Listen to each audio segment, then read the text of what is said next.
खाली तू लोग हिया मत लो, हुआ मत लो, खाली बोर्ड पे। क्वेश्चन देखो क्या है बाबू रे, क्वेश्चन दिया है एस बोलिए तो क्या है एस बराबर 4t Q minus 2t plus 1 minus में है, माइनस में 2t प्लस 1 और यहाँ पे सवाल दे दिया है मीटर, ठीक है। हाँ सर। t बराबर दे दिया कितना, 1 सेकंड, कितना 1 सेकंड, 1 सेकंड। t बराबर दिया है 1 सेकंड पर वेलोसिटी निकालना है। क्या निकालना है, वेलोसिटी। देखिए s आपका हो गया विस्थापन, s क्या है बाबू रे, विस्थापन। s को बोलते हैं हम लोग विस्थापन, विस्थापन दे रखा है। t को हम लोग बोलते हैं समय, समय दे रखा है, ठीक है। और v को बोलते हैं वेग, वेग निकालना है। बस आपको मेन चीज समझना इतना ही था, क्या क्या दिया है, क्या निकालना है ना। अब देखिए चूंकि हम लोग जानते हैं v बराबर होता है ds बटा dt, यानी विस्थापन बटे समय।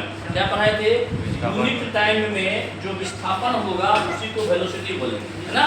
किसी बॉडी के द्वारा एकांक समय में जो विस्थापन होगा उसको क्या बोलेंगे, वेलोसिटी बोलेंगे, वेग बोलेंगे। देखिए d बटा का dt लिख दीजिए, ठीक है। और s का मान रख दीजिए, कितना कितना है 4t Q minus 2t plus 1, ये तो दिया है। अब क्या करना है पता है, ब्रैकेट को हटाना है, तो ब्रैकेट हटा दीजिए, तो d बटा का dt और लिख दीजिए 4t क्यू माइनस d बटे का dt और लिख दीजिए यहाँ पे 2t प्लस d बटे का dt और यहाँ पे क्या लिखेंगे 1 लिख देंगे। यहाँ पे क्या करना है आपको, कैलकुलस का 3 गो फार्मूला भी याद रखना है ना। देखिए पहला फार्मूला याद रखना है d बटे का dx ऑफ जब x होगा इसका मान 1 हो जाएगा। दूसरा फार्मूला याद रखना है d बटे का dx ऑफ c हो जाएगा तो मान 0 हो जाएगा। तीसरा फार्मूला याद रखना है जब पावर के रूप में होगा d बटे का dx ऑफ x के पावर जब n होगा तो n x n माइनस का 1। बस ये 3 फार्मूला आपको याद रखना है 11th के फिजिक्स में, है ना। इसी पर आपका सवाल वगैरह बन जाएगा। अब देखो इसमें क्या करना है, इसमें क्या करना, देखो सबसे पहली बात आपको क्या करना है, आपको पहले अचर राशि को अलग, अचर को कांस्टेंट को अलग कर दीजिए। देखिए यहाँ पे 4 देखिए कांस्टेंट है, 2 देखिए यहाँ पे कांस्टेंट है, लेकिन यहाँ पे कांस्टेंट तो 1 भी है लेकिन 1 अकेला है, इसलिए उसको वहीं पे रखना होगा।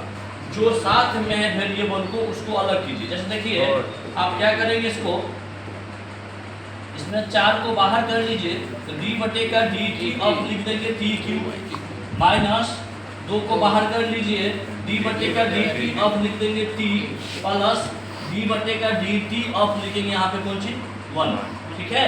अब देखिए इसको कैसे सॉल्व करेंगे, इसके बाद हम लोग क्या करेंगे, इसके बाद हम लोग क्या करेंगे, इसके बाद देखिए हम लोग क्या करेंगे।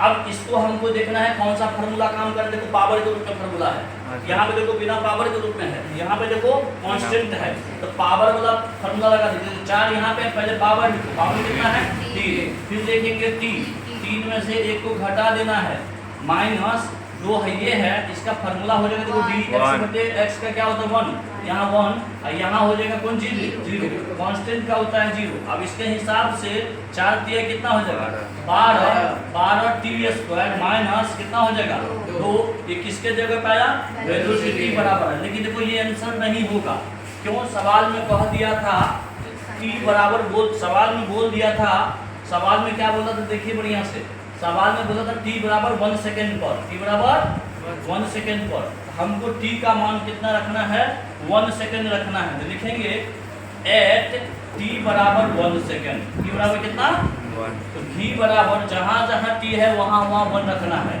12 गुने 1 का स्क्वायर माइनस का 2 इधर हो जाएगा कितना 12 माइनस का कितना 2 कितना हो जाएगा 10, और इसका जो मात्रक होता है मीटर पर सेकेंड, यही हमारा क्या हो जाएगा आंसर। यानी जो सवाल हमारा दिया था उसका 1 सेकेंड पर वेलोसिटी कितना निकलेगा, 10 मीटर पर सेकेंड निकलेगा। इसी को हम लोग है ना इंस्टेंटेनियस वेलोसिटी के रूप में भी जानते हैं, यानी किसी विशेष समय कितना था 1 सेकेंड। 1 सेकेंड का मतलब स्पेशल टाइम की बात हो रही थी, स्पेशल टाइम जहाँ हो वहाँ पे आपका इंस्टेंटेनियस वेलोसिटी का केस बनता है, ठीक है।